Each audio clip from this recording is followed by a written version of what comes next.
estos espacios nos han permitido tener más cercanía con la gente y los interesados en la raza, las personas que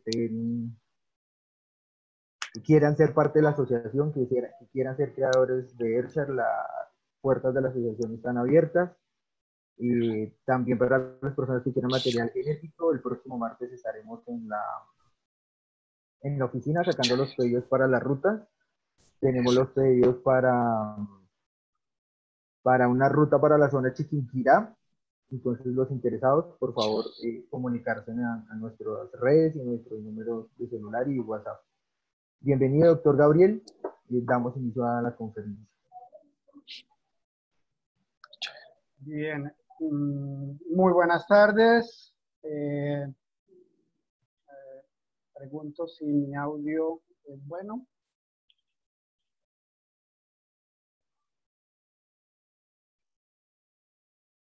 Bueno, un agradecimiento muy especial a la Asociación ERSHAIR por esta invitación que me hacen el día de hoy para compartir con ustedes algunos temas bien interesantes, pienso yo, acerca de lo que tiene que ver con el manejo de la parte económica y de algunas cuentas que creo que son importantes y que muchas veces en la ganadería, tanto para los profesionales como para los mismos técnicos, son complicaditas y pues no tanto porque sean difíciles de hacer, sino porque a ratos no entendemos muy bien, no manejamos algunas de las ideas y no nos hacemos a la metodología y a la disciplina de la necesidad de estar haciendo cuentas y mirar realmente qué es lo que sucede. Entonces, comencemos con esta charla que he querido titular Evaluación económica de procesos y tecnologías como base para la sostenibilidad de la empresa ganadera lechera. Entonces, pues comencemos por decir que cuando nosotros hablamos de sostenibilidad, esa es una palabra que se viene manejando ya hace mucho rato y entonces nos hablan que tenemos que ser sostenibles, que la sostenibilidad para aquí, que la sostenibilidad para allá.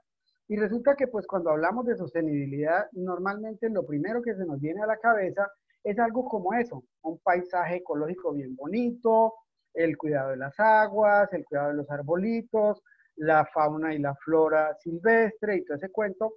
Y bueno, pues eso es cierto, pero realmente esos no son los únicos elementos de los que se debe conversar cuando hablamos del tema de la sostenibilidad. Porque si nosotros lo miramos con calmita, pues hombre, sostenibilidad quiere decir, o ser sostenible, quiere decir ser perdurable en el tiempo. Entonces hay muchas otras cosas, además del medio ambiente, que hacen que una empresa, sea una empresa ganadera o sea una empresa de cualquier otro tipo, pueda o no perdurar a través del tiempo. Y vamos a mirar que realmente cuando hablamos de sostenibilidad, pues hablamos de un desarrollo que debe ser armónico y en el que empiezan a jugar otros ítems, otros puntos importantes que hagan que nosotros podamos utilizar lo que necesitamos, satisfacer nuestras necesidades presentes, pero no comprometer, no arriesgar las necesidades y las posibilidades de supervivencia de las futuras generaciones. Entonces, básicamente se trata de un equilibrio y claro, empecemos a hablar directamente de que tenemos que ser sostenibles desde el punto de vista ambiental. A la ganadería la vienen calumniando y bueno, afortunadamente de las cosas positivas que vinieron quedando con todas estas situaciones que tenemos hoy en día, es que se vinieron dando cuenta cuál es la realidad de las emisiones de gases, de la generación de una gran cantidad de problemas, que realmente el efecto sobre el planeta de la parálisis ha sido bien interesante en la recuperación y en lo que tiene que ver con el retorno, digamos, como al punto cero del equilibrio, de la homeostasis y de la armonía de los sistemas en el tema ecológico. Sin embargo, tal vez de las pocas cosas que no han parado es la ganadería, porque definitivamente no se podía acabar con todos los animales de un momento para otro. La leche se sigue produciendo, la carne se sigue produciendo y en general esto siguió. Y entonces ya es claro que el problema y el impacto sobre el ambiente no era tan fuerte como inicialmente se venía diciendo por parte de algunos temas. En la parte social también tenemos que hablar de sostenibilidad, porque nosotros, para que una empresa sea viable, tenemos que garantizar el bienestar de las personas. Y cuando hablamos del bienestar de las personas, hablamos de nuestros consumidores, hablamos de nuestros proveedores, hablamos de nuestros colaboradores, es decir, poder garantizar el desarrollo, la economía, la salud, la seguridad de las personas. Si no podemos hacer eso, definitivamente nuestra empresa tampoco va a ser capaz de perdurar en el tiempo. Hablamos de una sostenibilidad y de un tema institucional que hoy en día ha cobrado mucha importancia y por eso lo separo del siguiente que vamos a hacer, y es el hecho de que cada vez lo que tiene que ver con los sistemas de gerencia, de administración y de dirección están más basados en los números que en la misma presencialidad. Entonces, una empresa, cualquiera que sea ella, tiene que funcionar porque está hecha, diseñada y organizada para que funcione, no porque existe o está una persona o no está. Si una empresa depende de que una persona vaya o de que una sola persona esté o de que sea quien haga absolutamente todo, si esa persona no está ahí, pues esa empresa es una empresa que no es viable, institucionalmente no es sostenible, porque el día que pase cualquier situación, pues no va a poder seguir funcionando. Entonces las empresas deben tener mecanismos de control, esquemas organizativos y una cantidad de cosas que garantizan que funcionan porque funcionan, no porque está alguien o no está. Y definitivamente el punto que venimos a tratar y que vamos a discutir hoy con mayor énfasis es el tema económico. Entonces usted puede tener todo el cuidado que quiera con sus recursos naturales, puede tener todos los recursos que quiera para promover el desarrollo de las personas, puede tener todo muy organizado en su empresa, pero si la empresa económicamente no funciona, si la empresa pierde dinero, es una empresa que no va a perdurar. ¿Cómo va a perdurar en el tiempo si definitivamente no puede siquiera pagar los insumos que utiliza, la mano de obra? Entonces, al final, una empresa que económicamente no es viable es una empresa que no es sostenible. Y es tal vez cuando nosotros somos llamados como asesores, una de las primeras cosas en las que deberíamos fijarnos. A veces empezamos a trabajar en algunas empresas y nos empezamos a concentrar en algunos errores o en algunos problemas o cosas de tipo técnico o de cosas que nos parecen, pero lo que debemos mirar es cuál es la realidad económica antes de hacer cualquier intervención. Obviamente, todo lo demás hay que mirarlo, pero primero yo debo asegurarme de que la empresa no está funcionando económicamente o cómo está funcionando económicamente. Porque cuando yo empiezo a intervenir, empiezo a generar cambios que pudiera hacer que la empresa se veía desordenada, no se veía bonita, los parámetros técnicos de pronto no eran los mejores, pero económicamente sí funcionaba. Y en la medida que yo empecé a intervenirla, porque por lo general tenemos muy buena formación de tipo técnico, pero no tenemos tantas capacidades en esa parte del manejo de los números y las finanzas, de pronto al empezar a intervenirla, así como pude arreglar algunas cosas de tipo técnico, pude haber descuadrado algunas cosas de tipo económico que hacen que hoy la empresa pueda tener mejores parámetros, pero que económicamente es un desastre. Eso ha pasado y nos puede suceder y vamos a mirar más adelante cuando empecemos a mirar algunas de las cuentas. Entonces, pues, básicamente hablamos de que hay empresas que son soportables, viables, equitativas y empresas que son sostenibles. Entonces, para que la empresa sea sostenible, debe tener un componente de sostenibilidad desde el punto de vista social, ecológico y fundamentalmente económico, entendiendo económico como que genera utilidades, no genera pérdidas, es capaz de pagar todos los recursos, los insumos, la mano de obra que utiliza y que además como empresa está organizada para que funcione solita sin la necesidad o la dependencia de una sola persona o algo como tan sencillo que no la pueda dejar mover. Cuando nosotros ya lo traemos a la realidad de nuestras empresas ganaderas, pues hay cosas que tenemos que mirar y tener muy presentes. Entonces hablamos de elementos de la sostenibilidad como el manejo de los desechos. Y dentro de los desechos hablamos de los desechos orgánicos, de los desechos inorgánicos, de los materiales peligrosos, de las agujas, de las jeringas, de los venenos, etcétera, etcétera. De los manejos, aforos y cuentas de agua, la arborización, el manejo físico y químico de los suelos que nos permita estar ahí en el tiempo. Algunos temas que empiezan a tomar cada vez más fuerza y más ideas que de pronto no son tan aterrizadas, con el hecho de que solamente consumimos y consumimos recursos y no devolvemos nada a las situaciones o a los sitios donde estamos trabajando, eso nos pudiera generar algunas dificultades. El bienestar animal. Es imprescindible que nosotros seamos claros, que tengamos la posibilidad de mostrarle a la gente de que las cosas las hacemos bien con nuestros animales. La gente quiere tomar leche y no le interesa pensar que la leche, bueno, hay una cantidad de cosas que nos dicen, pero que no son ciertas. Algunas podrán tener cierto fundamento, cosas de estilo, y hay personas que tienen, digamos, sus particularidades con el tema de la leche. Pero la gente quiere saber que la leche se produce en unas condiciones en las que nosotros tratamos bien a los animales, en las que no abusamos de ellos, en que los animales viven cómodos. Digámoslo en términos coloquiales, que nuestros animales viven felices y que no los tratamos mal. Entonces eso es muy importante. Cosas como la infraestructura, la maquinaria y el equipo que utilizamos hacen parte de ser sostenibles. Nuestro plan sanitario, las praderas y su manejo, los suplementos, las sales, etcétera, etcétera.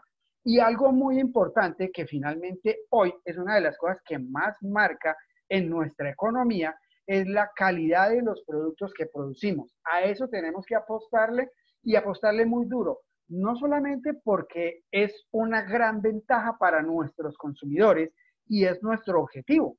El objetivo es nutrir a los consumidores, no generarles daños o causarles problemas.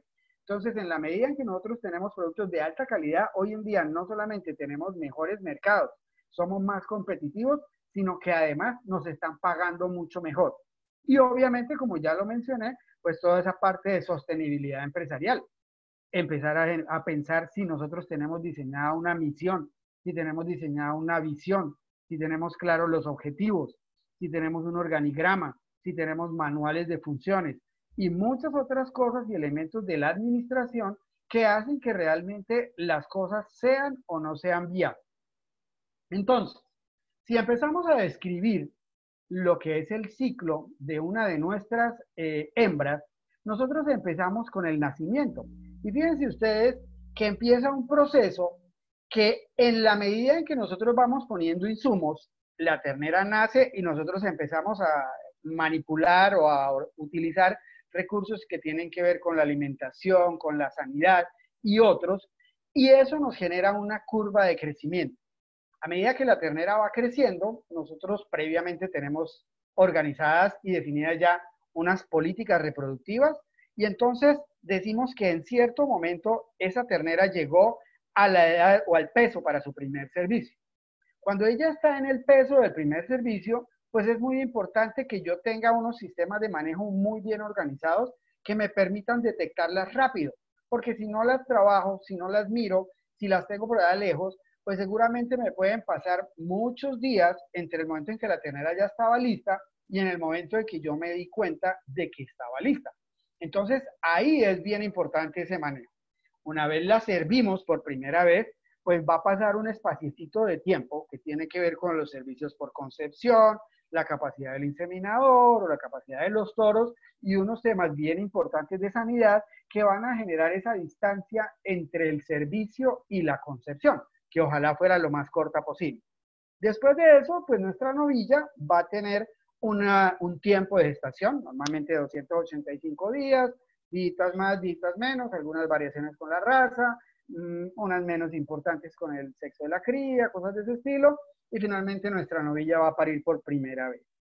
Una vez nuestros animales paren, y ojalá lo hicieran lo más jóvenes posibles, porque en la medida en que se nos demoren más en parir, pues vamos a necesitar muchas más novillas como reemplazo para nuestra vacada. Y en la medida en que tenemos más novillas, porque se paren más viejas, pues vamos a tener menor espacio para las vacas y menor espacio para producir leche y vamos a estar de esos 2 o 3 negocios que vamos a tener en una lechería muy concentrados en esa parte de las novillas que económicamente ahorita miramos cómo funciona y la comparamos con la parte de las vacas para poder establecer y mirar en cada uno de los casos cuál es la que mejor funciona.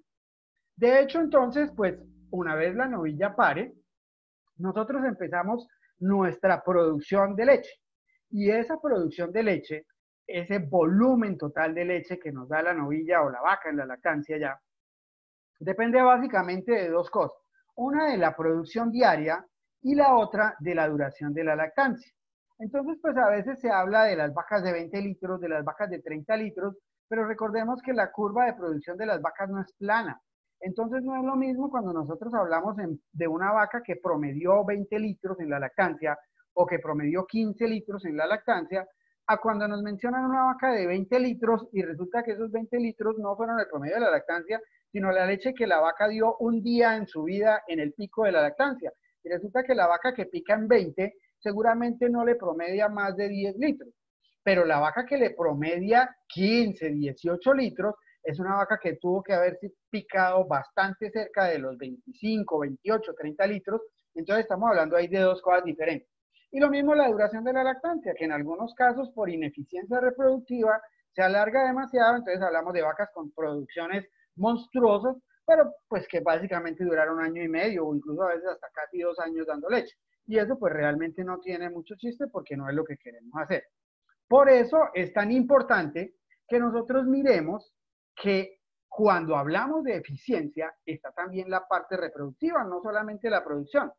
Y la reproducción fundamentalmente se mueve con los días abiertos.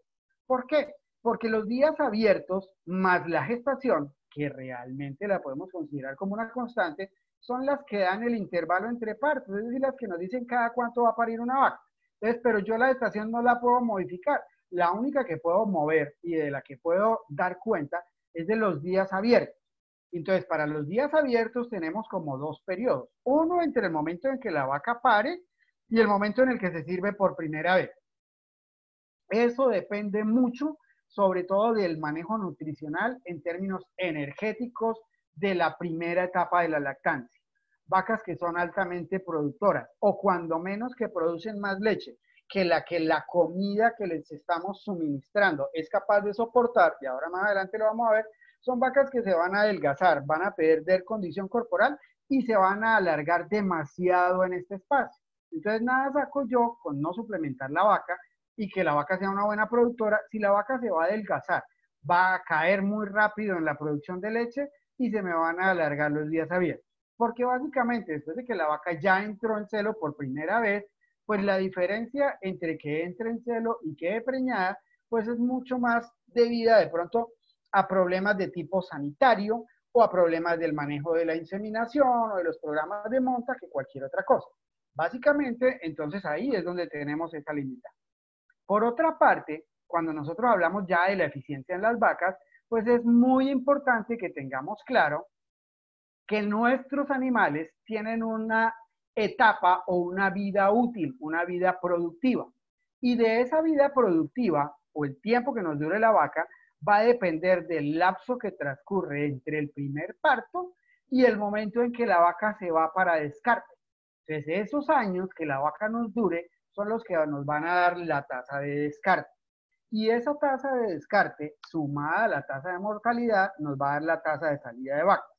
Ahora vamos a hablar un poquito de esas cuentas, un poco más adelante, y vamos a mirar la importancia de eso, porque realmente pues es algo a lo que muchas veces de pronto no se le pone como cuidado, pero cuando empezamos a hacer números, a hacer cifras, nos damos cuenta de que la cosa es bien importante.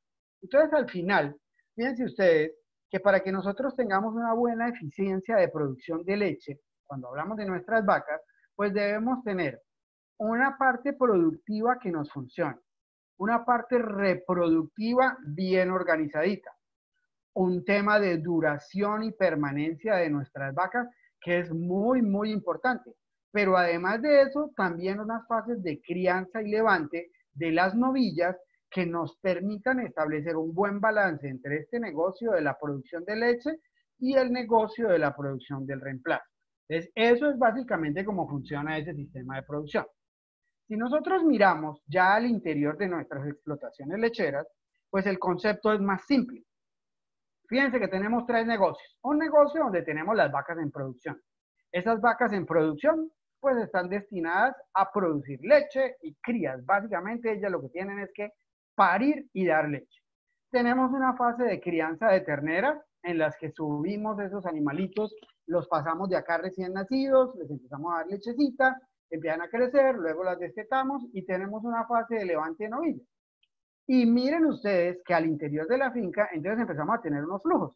Las vacas le venden las terneras y la leche a esta actividad de crianza de terneras.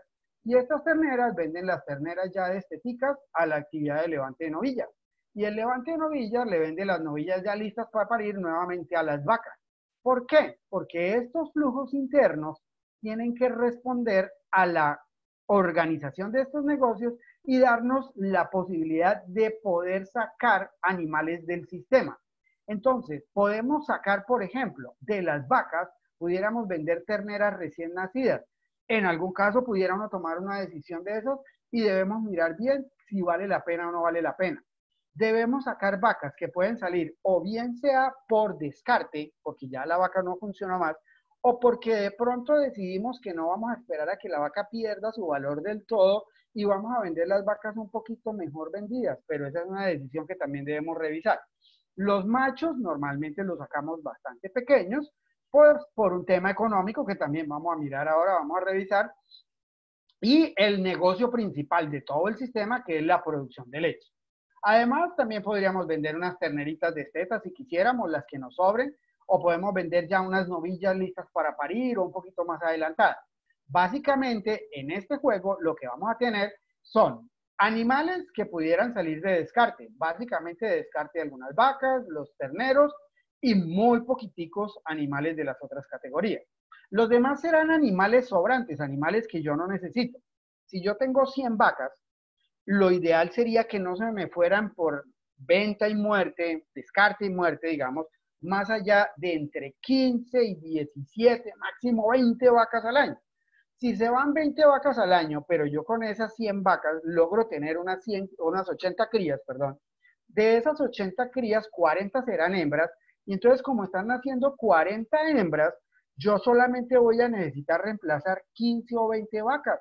Es decir, que a mí me deben sobrar cada año entre 20 y 25 novillas o hembritas de las que van naciendo, y esas las podría vender o bien chiquiticas, o ya destetaditas, o ya incluso levantadas y listas para parir. Eso también lo podría hacer. Esa haría parte de los animales sobrantes. Y la leche. Entonces acá es donde nosotros más o menos manejamos el asunto y sabemos cómo funciona eso. Pero resulta que cuando nosotros empezamos a hablar de que tenemos los productos, cuando vamos a vender los productos, a los productos hay que ponerles precio. Y el precio tiene que ver con algunas cosas que de pronto muchas veces no tenemos en cuenta. El sistema de comercialización. Es que yo voy a estar en una zona donde casi nadie produce leche. Pues allá nunca va a ir un carro tanque a sacar leche y nunca va a tener la posibilidad de negociar leche por volumen y hay muchas cosas que no va a poder hacer. Es que la calidad de los productos, yo no le he puesto cuidado a eso. Es que allá en la zona no pagan por calidad. Es que en esta época del año los precios se bajan. Es que yo estoy produciendo en las épocas en que son más bajos los precios y los ciclos de precios normales. Entonces esto nos va a dar los precios y básicamente con esos precios, pues nosotros multiplicamos las cantidades de productos por los precios y tenemos solucionado el tema de los ingresos. ¿Cuánto dinero recibe la empresa? Pero esto es la mitad de la ecuación. Es cómo entra el dinero. Cuando yo empiezo a hablar entonces de otras cosas, pues empiezo a hablar de que tengo un suelo, que es con el que trabajo, y ese suelo me va a dar la posibilidad de utilizar algunos recursos como mi especie forrajera, como herbicidas, fertilizantes, bueno, todos los insumos que necesite para producir pradera, que deberían ser la base de la alimentación de los animales. Además de eso, pues necesito utilizar recursos como agua. Es imprescindible y en las lecherías el consumo de agua es bastante grande. Vacas de altísimas producciones, hablemos de vacas de 25, de 30 litros, vacas de buenas producciones, son vacas que requieren diariamente de por encima de 200 a 250 litros de agua de bebida. Entonces eso es muy importante, más si no tenemos mucha eficiencia en el manejo del aseo de algunas de las instalaciones y eso, las cantidades de agua que necesitamos o que vamos a demandar pudieran ser impresionantes. Además de eso, pues si tenemos buenas producciones, es tonto pensar que con las solas praderas podemos suplir los nutrientes que necesita una vaca de alta producción. Seguramente vamos a necesitar suplementos que pueden ser sales, subproductos que nosotros mezclemos o incluso concentrados comerciales si decidimos comprarlos. No decimos no compre o sí compre, lo que decimos y personalmente mi consejo es haga las cuentas y mire a ver cómo le funciona. Entonces, eso no tiene mucho que ver con eso. Acá, entonces ya resolvimos o estamos, digamos, pensando en esa parte de la alimentación.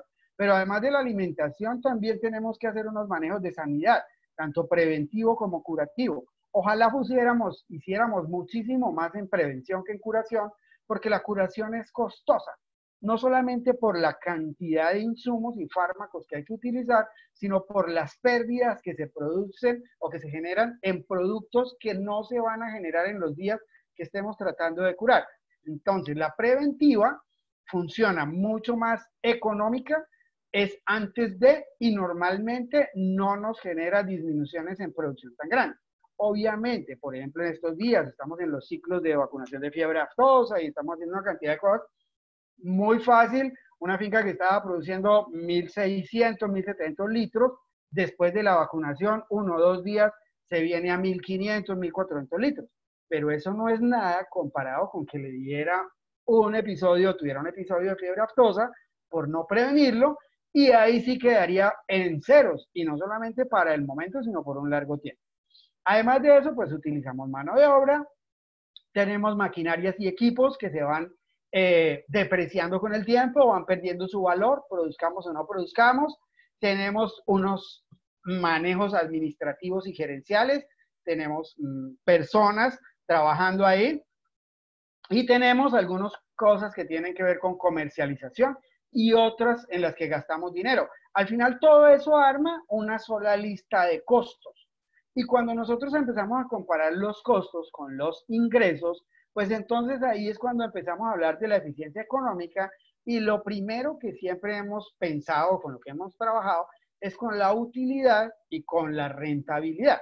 Pero realmente, y hoy en día, pues tenemos una cantidad de herramientas que en la medida en que nosotros llevemos los datos, es muy, muy fácil manejarlas y organizarlas, y podemos hablar de herramientas como el flujo de caja, de los márgenes brutos, los márgenes netos, estados de pérdidas y ganancias, utilidades y rentabilidades, costos unitarios y porcentaje de costos de cada uno de nuestros productos en cada uno de los insumos o de los factores de producción, y además hablamos del valor presente neto y de la tasa interna de retorno.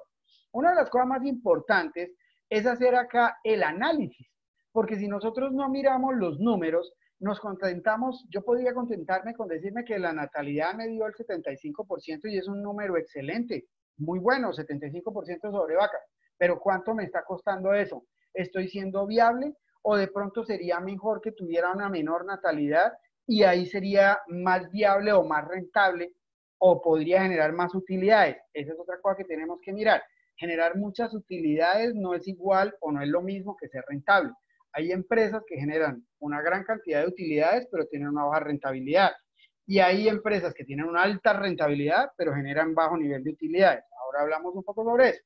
Entonces es mirar y hacer los ajustes, y ya vamos a ver con esas cuentas económicas qué podemos hacer. Entonces la primera cuenta, y esta es una de las que más me gusta, porque pues hay veces que para qué he hecho cuentas, o le voy a hacer esto, voy a hacer aquello. En estos días llegó un señor a una de las fincas en las que yo trabajo, y me dijo: hombre, mire, yo quiero unas terneras o quiero unas vacas así, así, así. Básicamente lo que él quería era unas novillas y quería unos animalitos o unas vacas de primer parto, comenzando lactancia, de muy buenas producciones. Entonces yo le dije: sí, señor, con mucho gusto, le puedo mirar, venga, miramos, escogemos y ya. Entonces el señor llegó y me dijo: bueno, listo, me gusta, sí, esto es lo que quiero, pero entonces dígame precios. Yo le dije: hombre, mire, la verdad, los precios pueden oscilar dependiendo de la calidad genética de los animales. Si se trata de las novillas, de lo que nosotros podamos predecir por la genética que tienen, o de las vacas por su producción, los precios pudieran oscilar entre 4 millones a 4 millones y medio por animal. Entonces, ya ustedes lo saben, muchos de los que están aquí de oyentes son ganaderos. Una de las especialidades es llorar, pedir rebaja, mirar una cosa, la otra. Pero entonces miremos, ¿qué tanto le estaba pidiendo o qué tanto le estoy pidiendo yo a ese señor? Y ahora les termino la cuenta. Supongamos que una ternera recién nacida, le voy a poner un valor, que ese es un valor y ese costo nadie lo puede estimar. Es difícil decir cuánto vale una ternera recién nacida, porque la ternera de todas maneras hay que producirla. Pudiera tener un sobrecosto cuando yo utilizo un ensexado para asegurar terneras, pero igual la ternera tiene que producirse, la ternera o el ternero, la vaca hay que preñarla para que dé leche. Entonces realmente digamos que eso es algo como que es obligatorio. Pero vamos a ponerle un figurativo a la ternera recién nacida de una buena calidad genética de 500.000 pesos. Entonces yo voy a decir que esa ternera vale 500.000 pesos. Y resulta que yo a esa ternera, durante 6 meses, voy a empezar a darle de a 5 litricos de leche más o menos diarios, 5 litros por 180 días, son 900 litros de leche, y 900 litros de leche a 1.250 pesos que me lo pagan, son 1.125.000 pesos en leche. Y fíjense que no le estoy dando ni mucha leche ni mucho tiempo de leche. En algunos casos, cuando uno quiere criar los terneros que sean espectaculares y los terneros de pista, las cantidades de leche deben ser superiores y funcionan muy bien en desarrollo, crecimiento y demás. Pero además de eso, debo darle un concentradito o algún suplemento que más o menos en los 6 meses me termina costando como 260.000 pesos.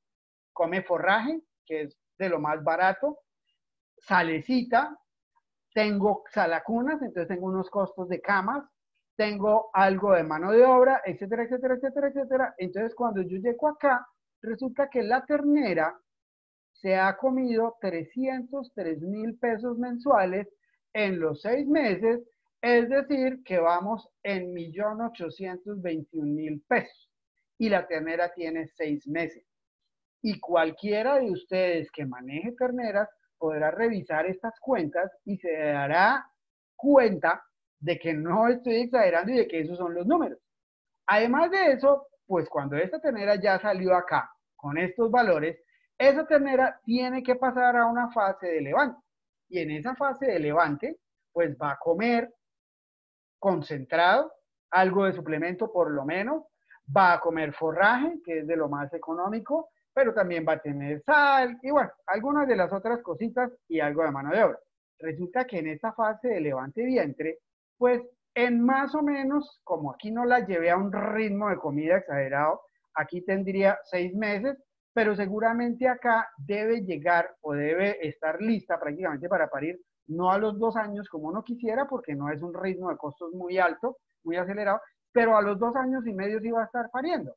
Entonces realmente aquí debe estar casi 2 años, y fíjense ustedes que cuando yo sumo la ternera desde el momento en que nació hasta el momento en que está lista para parir, ha tenido un costo total de 4.121.254 pesos. Entonces, fíjense que cuando yo le digo al señor que dependiendo de la ternera le puede estar valiendo entre 4 y 4 millones y medio, apurado lo que me estoy ganando es unos intereses y le estoy cobrando el valor de la ternera recién nacida.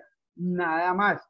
El resto prácticamente se lo estoy entregando para que él me pague esa estadía de la ternera. Entonces, fíjense ustedes que este es un costo altísimo. Criar una novilla, una ternera, desde el día en que nace hasta el momento en que está lista para parir, vale una gran cantidad de dinero. Fíjense ustedes por qué entonces no criamos los machos. No criamos los machos porque con este ritmo, que es modesto, ese ternero, un machito de 6 meses, nos ha costado 1.800.000 pesos. Y ese ternero, si fuera para venderlo para carne o para algún tipo de industrialización, pues ese animal jamás, jamás, jamás va a valer siquiera por ahí la mitad de lo que tenemos acá, o de pronto más bien la tercera parte. Entonces, por eso es que en la lechería nosotros no criamos los machos. Pero entonces fíjense acá que nosotros tenemos esta ternera que nos costó 4 millones de pesos, 4.100.000 pesos. Y resulta que entonces empezamos a hacer unas cuentas. Y vamos a hablar de algo que se llama el costo de reemplazo. Y esto los va a poner a temblar, porque es un número al que la gente normalmente no lo voltea a mirar de a mucho. Resulta que nosotros tenemos una ternera, una novilla, que les dije que la acababa si no la quise vender en 4 millones y medio, quiere decir que yo la compré, me quedé con ella en 4 millones y medio. A propósito, el señor me decía que es que en otra ciudad, en unas cuencas lecheras o no sé qué, le estaban ofreciendo vacas y novillas listas para parir a 3 millones de pesos. Entonces, yo básicamente le dije, la verdad no sé cómo serán las cuentas que tiene la persona que le está vendiendo esas vacas o esas novillas a 3 millones de pesos, pero definitivamente son un regalo. Asegúrese de la genética y de la sanidad de esos animales y cómprelos porque se los están regalando. La persona que la está vendiendo no sabe hacer números, no tiene ni idea de lo que está haciendo y en cada una de ellas está perdiendo por lo menos 1.000.000 de pesos. Perdiendo. Pero como yo no pierdo, no debería perder. Entonces el animal comprado o producido tiene un valor de 4.500.000 y eso es lo que empieza a producir cuando yo estoy generando producción de leche. Pero las vacas de leche valen no por el kilo, por lo que pesan, por la carne que tengan, sino valen por el potencial que tengan para producir leche. Entonces, acá vale todo eso. Pero cuando el animal ya terminó su vida útil, las vacas de leche no tienen carne, es decir, el valor comercial es muy bajo. Y lo voy a poner acá como un valor final relativamente alto. Voy a decir que la vaca terminó su vida útil en buen estado, se pudo engordar y logré sacarle 1.000.000 de pesos. En algunas zonas es más fácil, en otras no es tan complicado. Y hay algunas vacas que cuando a uno se las vienen a comprar ya que son desecho, casi que le dicen a uno que se las regale y termina uno haciendo más negocio regalándolas que esperando a que el animal se muera y teniendo que pagar de pronto 1 o 2 jornales para que hagan la sepultura del animal. Pero entonces en la vida útil, en el tiempo en el que yo voy a tener la vaca, esa vaca va a pasar de valer, cuando empieza su producción, 4.500.000 a terminar valiendo solamente 1.000.000 de pesos. Es decir, va a tener una pérdida de valor de 3.500.000 pesos. Nada de nervios, porque es que esa vaca no está hecha para carne. Entonces ella tiene que perder su valor. Eso va a pasar ahí. Y esto no tendría por qué ser problema si yo con la producción he logrado pagar eso. ¿Cómo funciona? Cuando un animal me dura un parto o cuando tiene el primer parto, en ese primer parto yo esperaría que el animal tenga un intervalo entre partos de 497 días más o menos, y estos son datos reales de algunas fincas, entre el primero y el segundo parto, 497 días. Algunos podrán decir 365, natalidad del 100%. Yo me paro en la vida real en los números que tengo. Y nosotros tenemos muy buenas cifras y muy buenos seguimientos. Esta vaca en el primer parto me puede dar 4.620 litros, sin exagerar. Pues es que en las vacas de tal lado y de no sé qué, sí, pero unas con otras, una producción promedio, no de pico, sino promedio. Para vacas de primer parto de 14 litros es una muy buena producción. Y ella terminaría su primer parto a los 3.9 años. Y fíjense ustedes que aquí va la edad. Si ella se tiene que ir después del segundo parto, habrá acumulado estas 2 leches y tendrá 5.2 años. Pero lo ideal, y confío en que ojalá ustedes estén funcionando así, es que la vaca a uno le durara por lo menos 5 partos, para que la vaca pueda acumular toda esta leche y que se vaya por lo menos después de 8 años y medio. ¿Por qué pasa esto?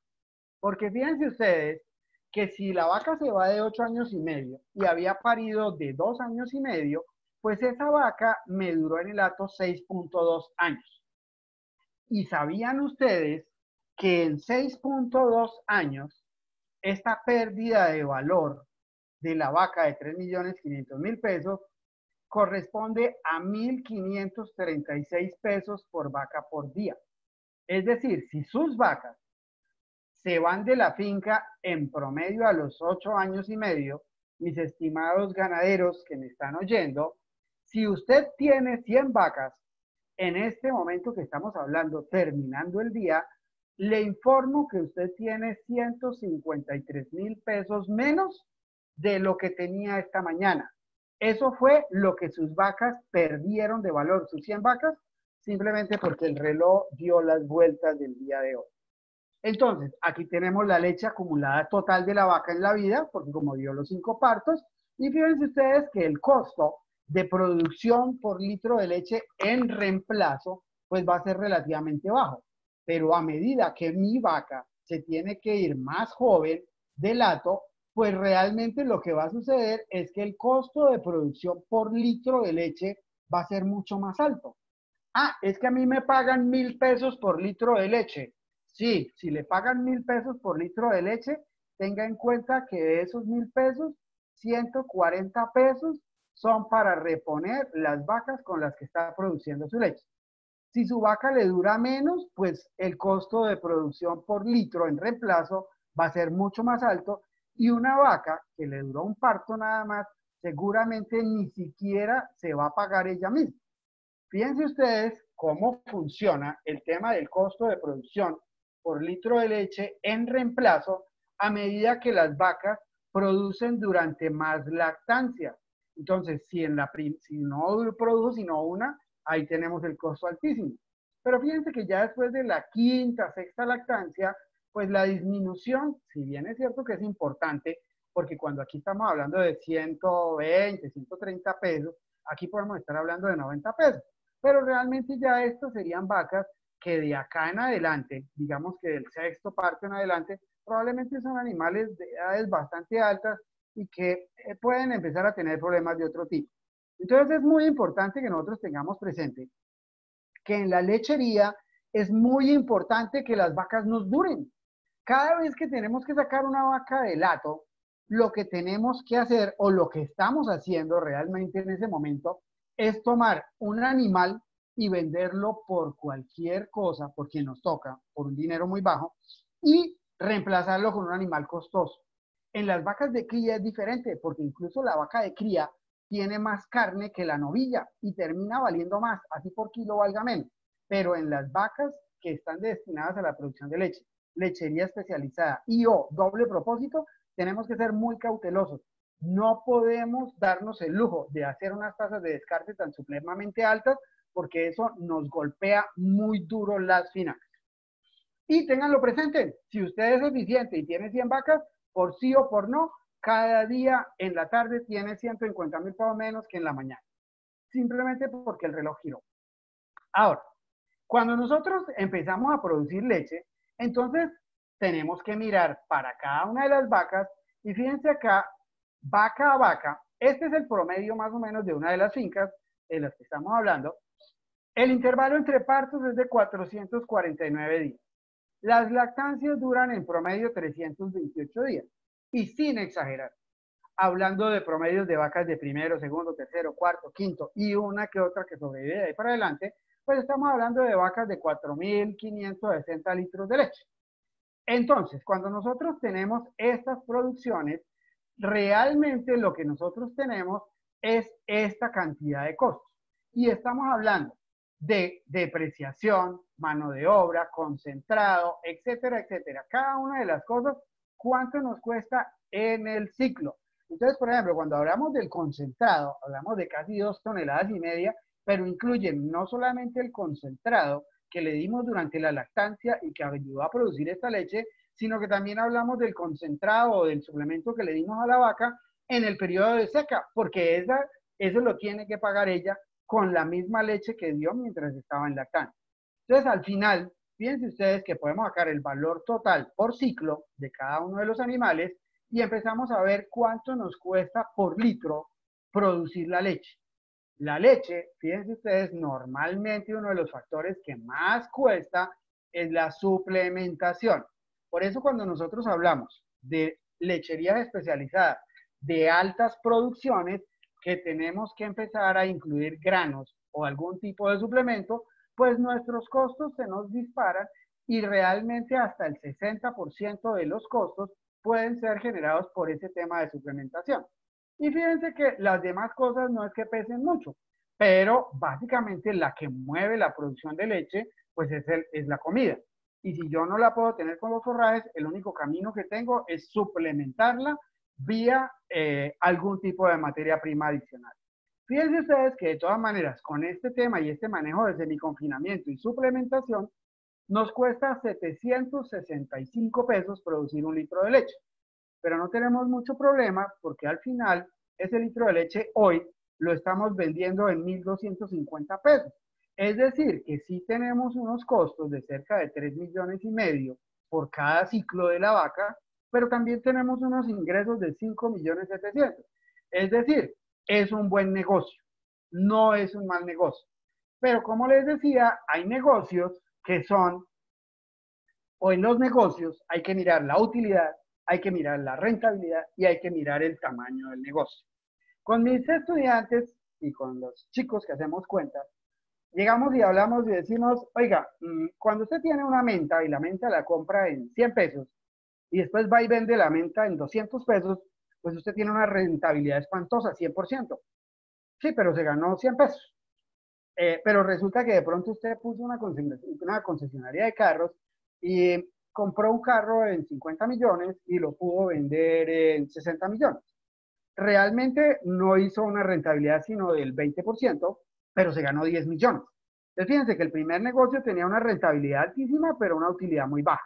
Y el segundo negocio tiene una rentabilidad más baja, pero una utilidad muy alta. Entonces ahí hay que mirar muy bien qué es lo que estamos haciendo y cómo estamos manejando nuestra escuela. Fíjense que de esto que nosotros tenemos acá, cuando hacemos solamente la lista de los costos variables, resulta que a nosotros en costos variables nos cuesta más o menos 687 pesos producir un litro de leche. Entonces utilizamos 687 pesos de ordeñador, de drogas, vacunas, baños, concentrados y producimos un litro de leche. Ese litro de leche lo vendemos en 1.250 pesos. Y entonces aquí tenemos una diferencia. Esa diferencia nos es de 563 pesos y con esa diferencia tenemos que empezar a pagar cosas. Imagínense ustedes, por ejemplo, que yo contrato un ordeñador y ese ordeñador yo lo pongo a trabajar 48 horas a la semana, no lo va a tener ni una sola extra, pero sí me toca tenerlo trabajando, por decir algo, de 4 a 6 de la mañana, que son horas nocturnas. Entonces, pagando las 48 horas semanales y de esas 48 horas, pagando algunas horas nocturnas, 2 diarias, realmente esa persona me va a terminar costando con primas, vacaciones, salud, pensión, bueno, todas las cosas que tengo que pagarle, me va a salir costando 1.535.000 pesos mensuales. Es decir, que se va a gastar casi 52.000 pesos en el día y lo tengo contratado y tengo que pagarle. Entonces, si le quiero pagar a esa persona, fíjense ustedes que la cantidad de dinero que tengo yo por cada litro de leche me muestra que debería utilizar 92 litros de leche diarios para poderle pagar a la persona que ordeña. Es decir, algo más de 2 cantinas. Adicionalmente, pues ese no es el único costo que yo tengo. Puedo tener costos de mano de obra fija, depreciación, seguros, es decir, todos los costos fijos. Si en una finca yo tengo unos costos fijos mensuales del orden de 10 millones de pesos, pues fíjense que de 563 en 563 tengo que empezar a pagar esos 10 millones de pesos. Y eso quiere decir que debía producir 17.700 litros de leche al mes para pagar esto. Es decir, 584 litros de leche diarios de la producción van a ser para esto.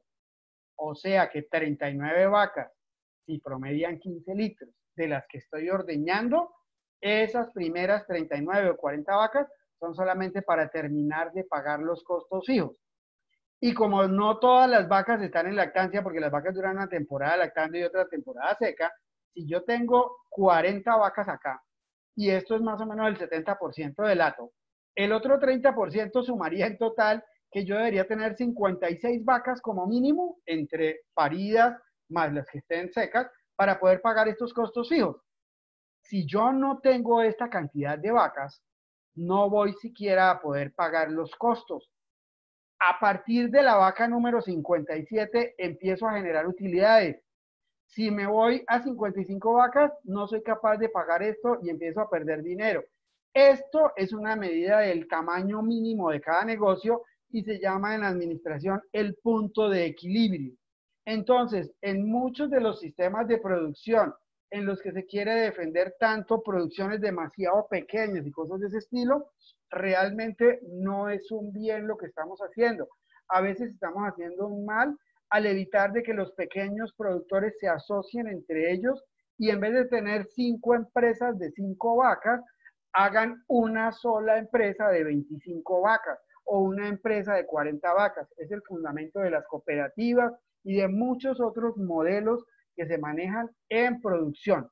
Entonces, para los negocios pequeños es mucho más difícil porque el costo de un empleado es el mismo. Si usted va a atender 10 vacas, 20 vacas, 40 vacas, 50 vacas o 60 vacas con él. Pero es mucho más fácil pagarlo con 60 vacas que con 10. Otro de los análisis y de las cuentas importantes A nosotros hoy en día nos están pagando la leche por calidad y estos que están viendo ahí en la pantalla son los puntos importantes que considera hoy la ley para pagarnos la leche.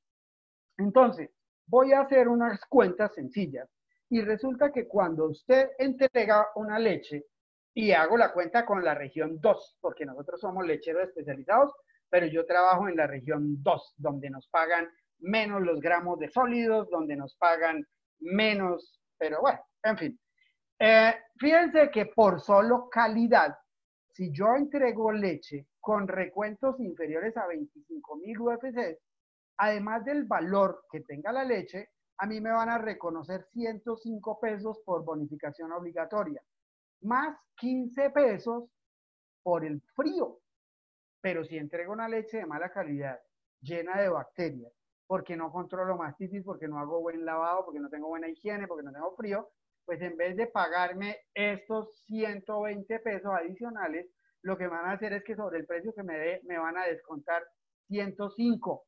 Eso quiere decir que si yo manejo una buena calidad de leche o una mala calidad de leche para entregarla, la diferencia total, fíjense ustedes, puede ser 225 pesos en cada litro. Esa es la diferencia en pago y en el precio. Entonces a veces nos quejamos de que no me pagan la leche bien. Sí, pero si usted no tiene buen volumen, como habíamos hablado antes en el punto de equilibrio, y si no tiene una buena calidad, pues su leche no se la van a pagar bien. Y resulta que esta diferencia de 225 pesos, si usted produce nada más 500 litros diarios, fíjese, 500 litros diarios por 225 pesos por 365 días, son la bobadita de 41 millones de pesos que usted está dejando de recibir por el solo hecho de que no maneja unas buenas rutinas de ordeño y unos buenos manejos del aseo de sus equipos, de sus instalaciones, etcétera, etcétera.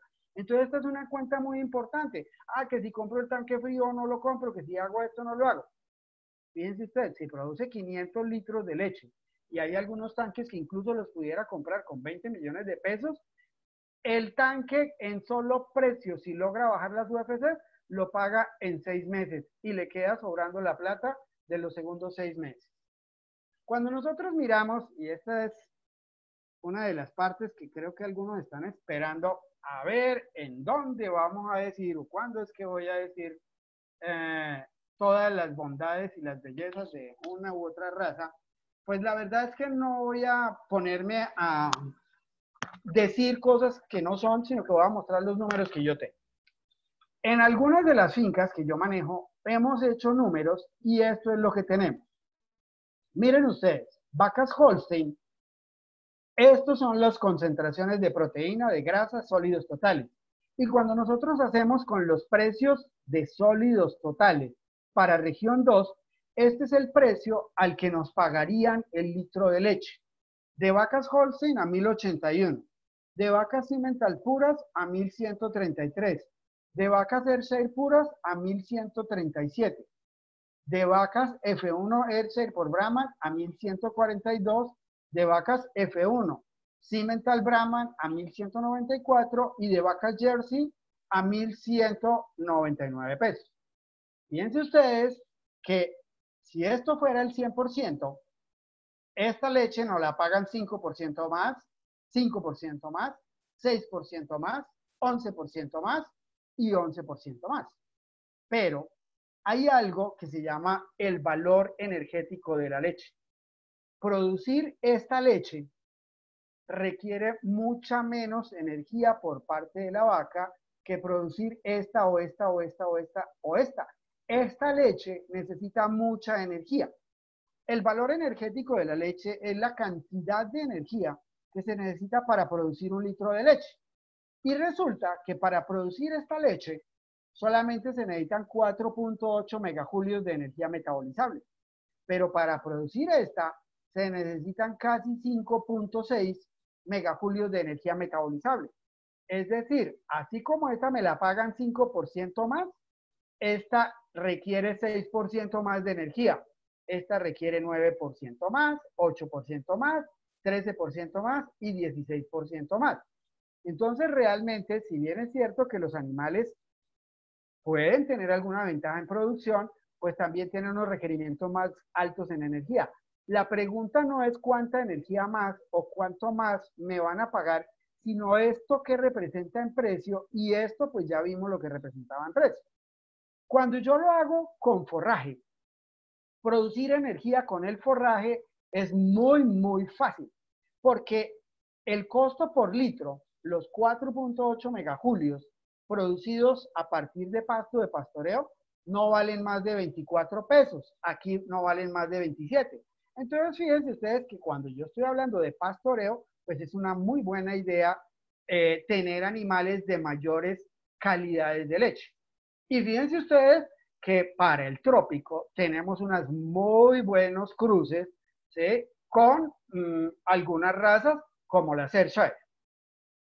Cuando estamos manejando energía que viene de los suplementos, es muchísimo más costosa porque el maíz, los granos de destilería, etcétera, etcétera, valen mucha más plata. Entonces, cuando aquí nos costaba 24 pesos la energía para producir un litro de leche con pasto, con suplemento nos cuesta 440.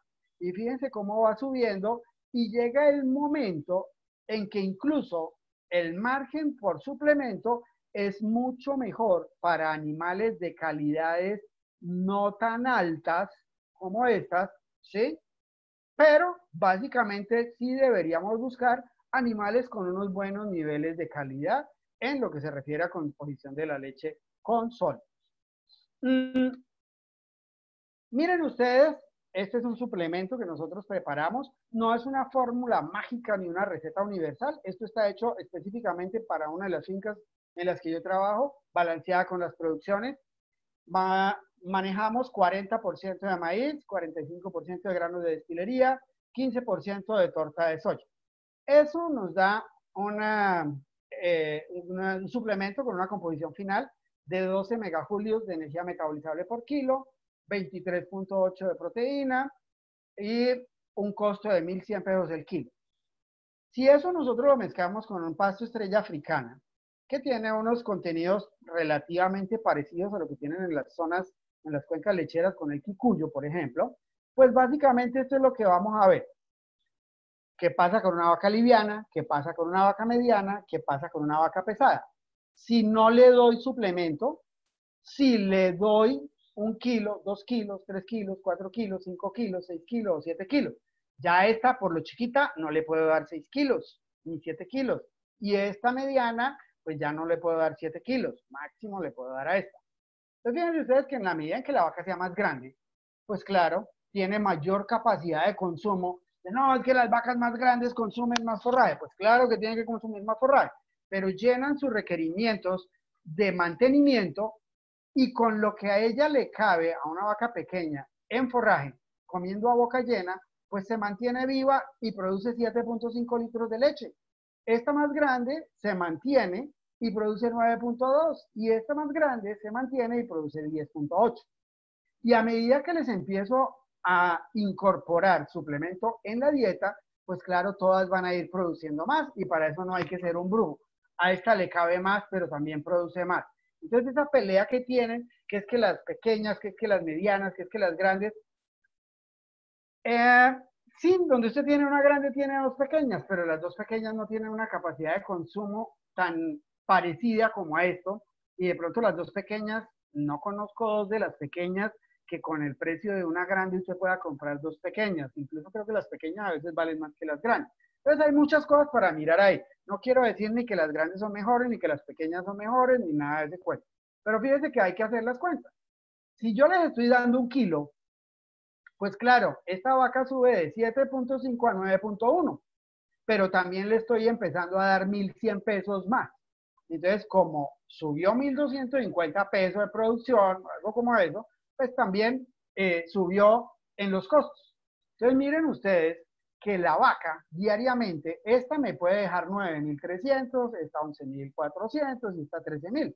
Pero en la medida en que yo empiezo a manejar una suplementación sensata, haciendo mis cuentas y veo que tanto van a subir en producción, pues es hasta buen negocio darles concentrado o el suplemento preparado que les mencioné, no porque vaya a mejorar la rentabilidad, porque estoy dándoles comida más costosa.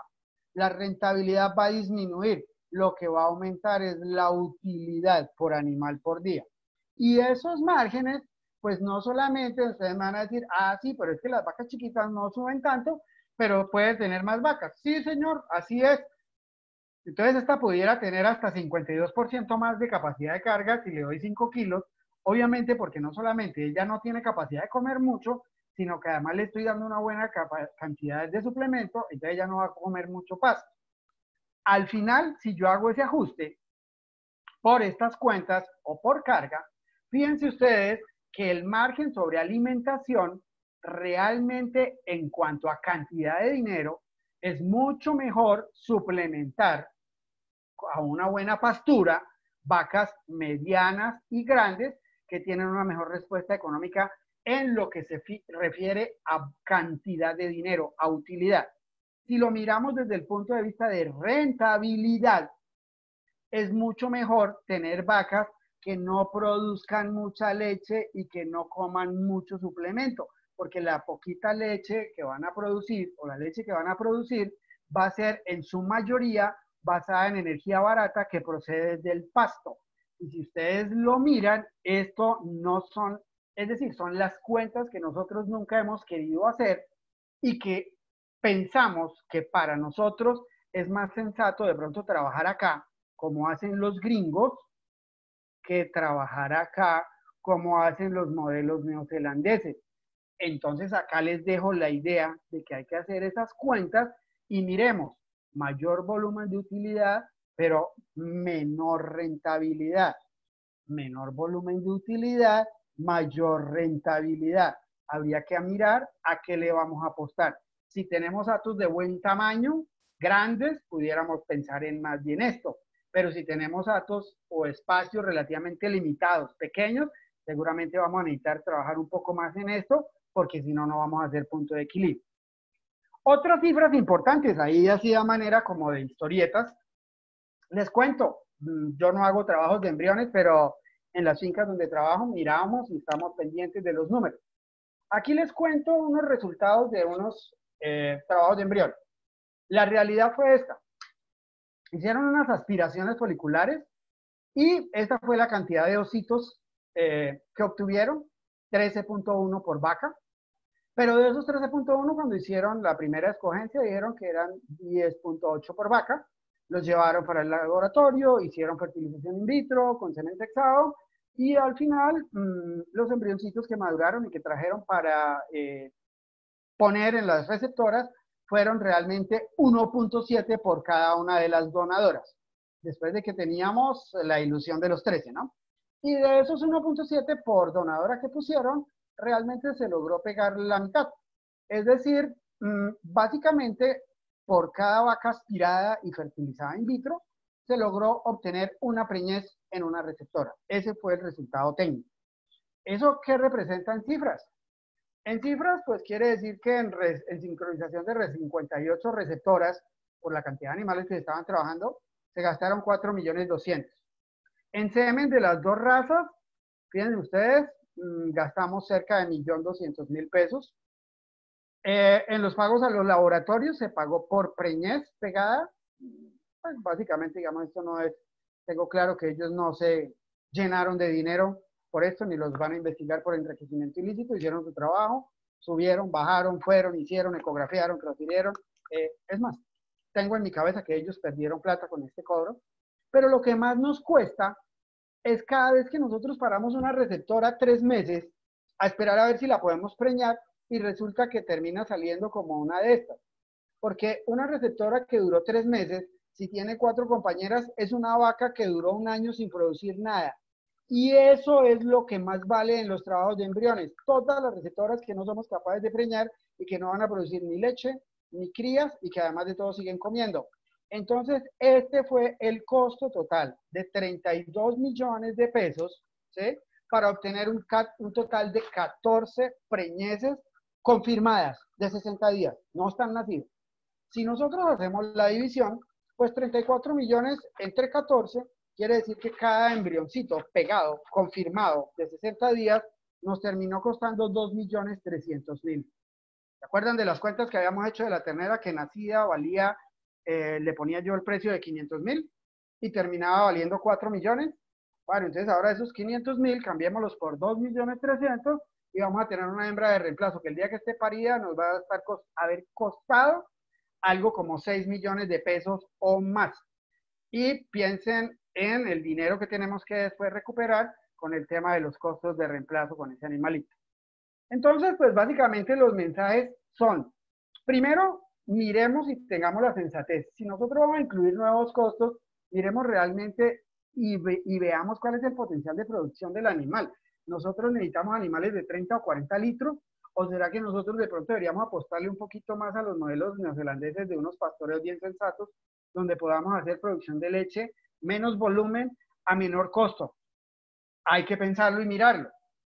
¿Por qué siempre estamos pensando en vacas que produzcan más leche, en pastos que produzcan más leche, en comidas o concentrados que produzcan más leche, pero nunca miramos qué podemos hacer mejor con las praderas para producir energía más barata?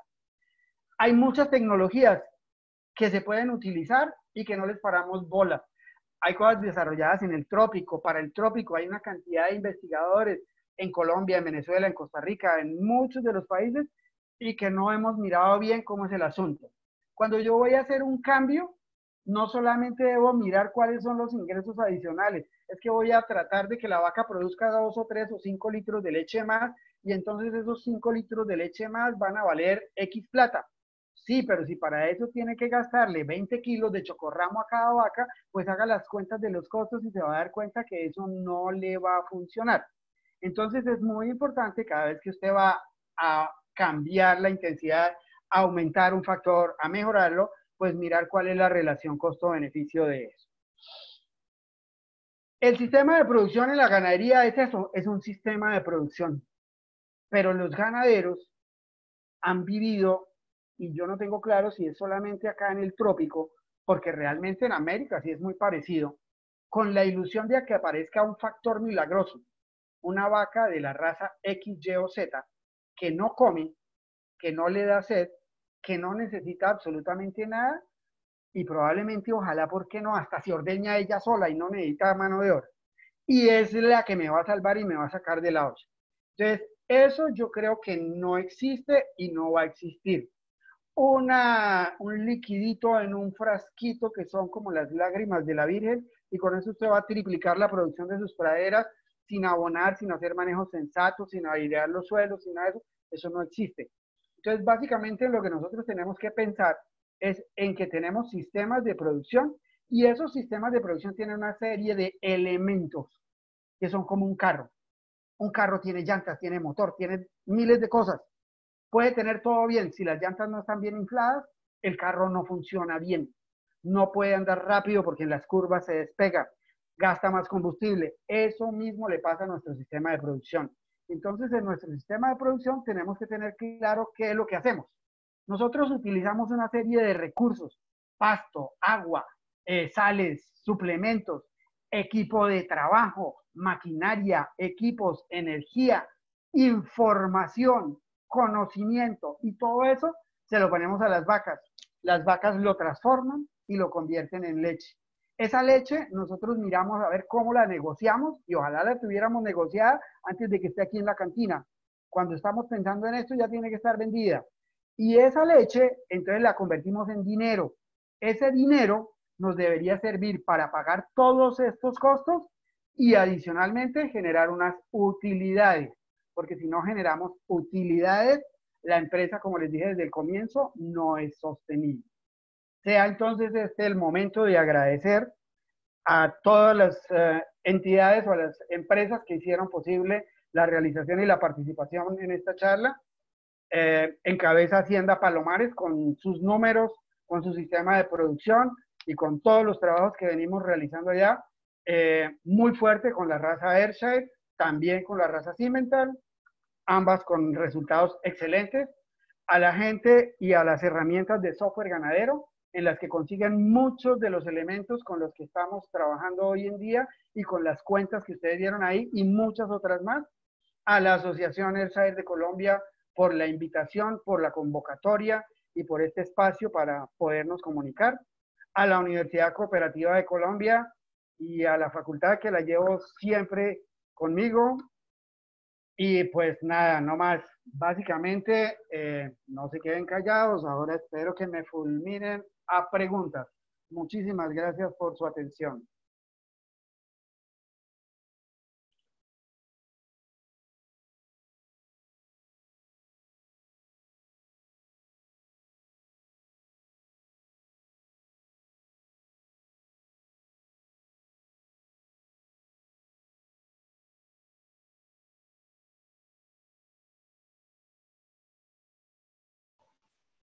Doctor Gabriel.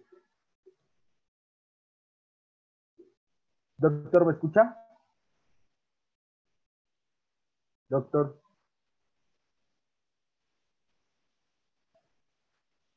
Doctor Gabriel.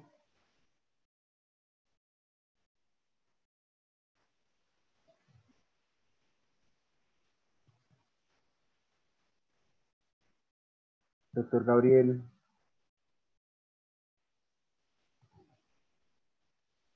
Sí, ahora sí. ¿Me oyes ahí?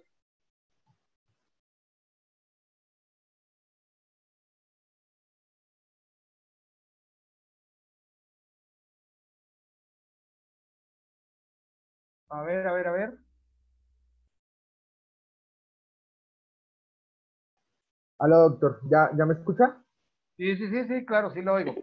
No sé Bueno, si vos me oyes. sí, ya, antes no lo escuchaba. Ok, ok. Sí. Doctor, muchas gracias por la charla, bastante enriquecedora. De acá al YouTube, lo voy a empezar por unas preguntas del YouTube. Ujú. Ok. Eh, Luis Aular te pregunta por el YouTube, ¿qué tanto afectó la pandemia a las lecherías en Colombia? Bueno, la verdad, particularmente en las lecherías en las que yo trabajo, nosotros seguimos funcionando tal cual. Eh, Tuvimos la posibilidad de que, así como, es decir, como hay la limitación de movimiento de la gente, a las personas de los equipos de trabajo nos dieron la autorización, utilizamos y seguimos utilizando todavía todos los mecanismos de bioseguridad y los elementos, seguimos funcionando común y corriente porque la lechería y la ganadería no para, las vacas hay que seguirlas preñando, hay que seguirlas ordeñando, hay que seguirlas alimentando y afortunadamente no hemos tenido problemas ni en la comercialización de la leche ni en la adquisición de los productos e insumos. Entonces, básicamente, si tú o sea, la pregunta es esa, por lo menos en las que yo estoy manejando y en las que estoy vinculado ahorita, en las empresas que han querido seguir funcionando, no ha pasado nada. Aclaro que nosotros tenemos, digamos, por ejemplo, comercialización de la leche con plantas de procesamiento que tienen autorización y facilidad de movimiento. No sé de pronto algunos que estaban manejando ventas a la informalidad, probablemente sí pueden tener algunos problemas de comercialización, pero en términos generales, los que estamos formalizados y tenemos todo este cuento, básicamente no hemos tenido una afectación grande. Gracias, doctor. Aquí hay otra de Pedro Jair Chinchilla. Buenas tardes. ¿Usted qué opina de actos de 10 vacas trabajándolas el propietario? ¿Para usted pueden llegar a ser rentables?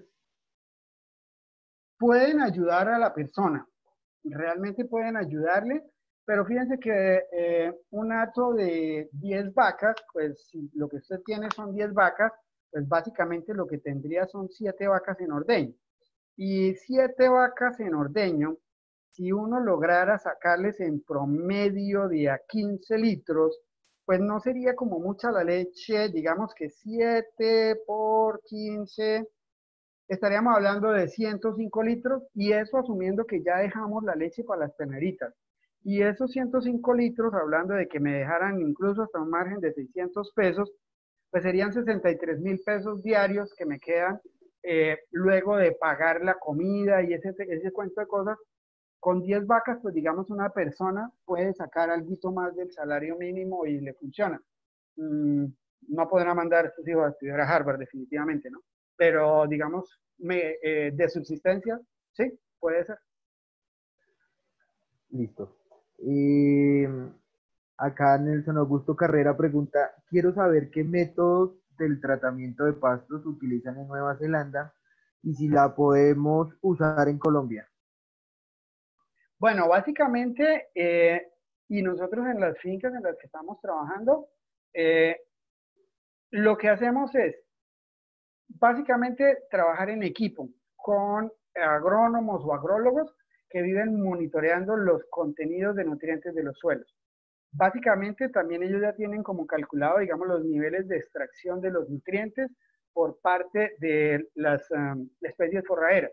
Entonces, una cosa que la gente se niega a hacer es a aceptar que yo siempre pongo el ejemplo con un solo mineral, le digo calcio. El suelo tiene calcio, el pasto saca el calcio, la vaca se come el calcio. La vaca pone el calcio en la leche se monta al camión y el calcio que estaba en el suelo se fue de la finca. Cuando nosotros hablamos de los ecosistemas y ese cuento y todos morían y volvían y quedaban en el mismo sitio, pues los nutrientes reciclaban. Hoy en día la tabla periódica nosotros la sacamos en los productos, carne, leche, lo que sea, de las explotaciones.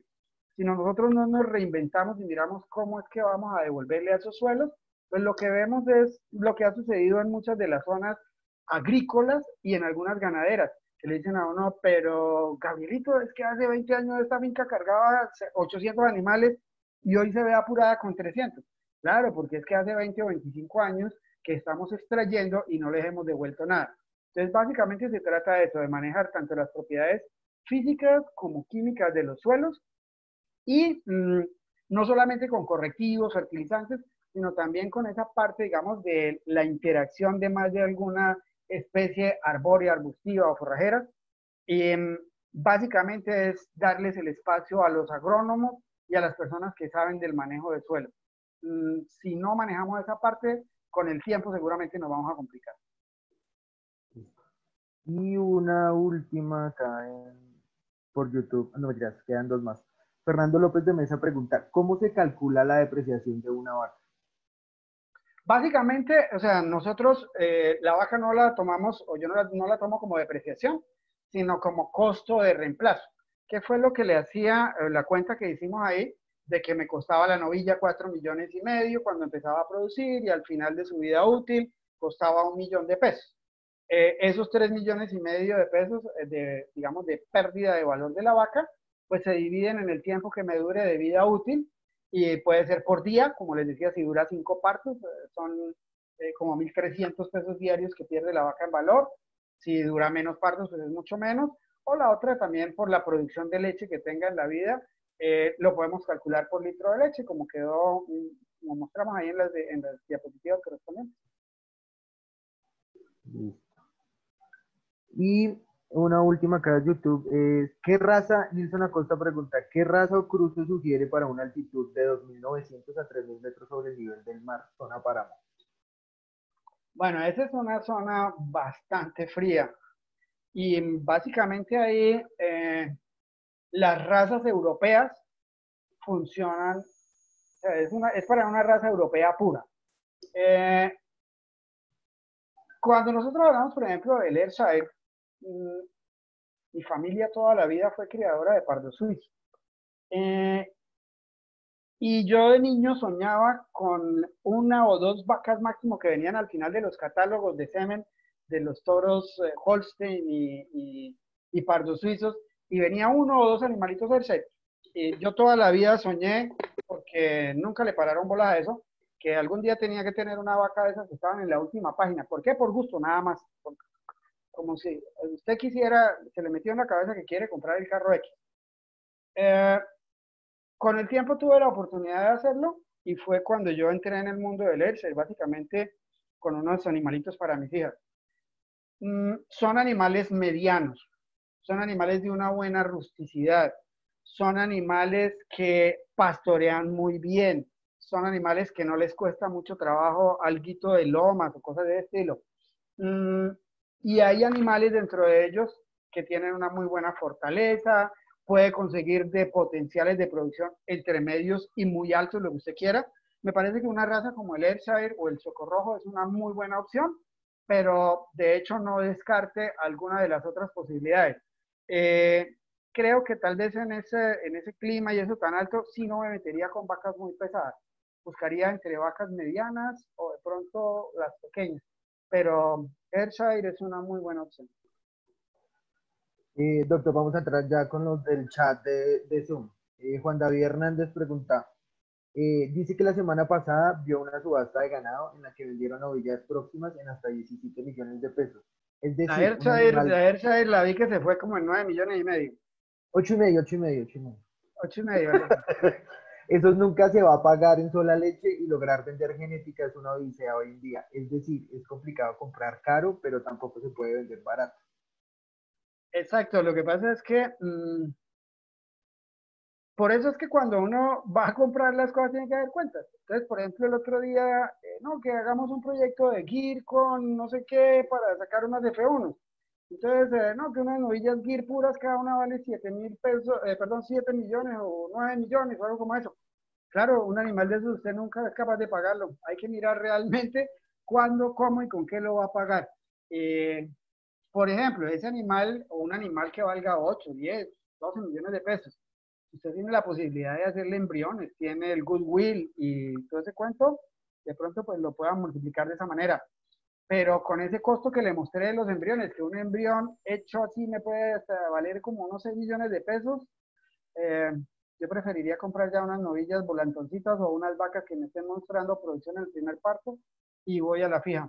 En últimas, porque soy convencido de que es muy interesante, muy bonito para algunos eventos y para algunas cosas, poder mostrar las vacas de 30, de 40, de 45, de 50 litros y en los agroexpos y todo eso se ven muy bonitas. Pero en la cotidianidad, eh, yo he tenido la oportunidad de manejar vacas que dan 50 litros en un día.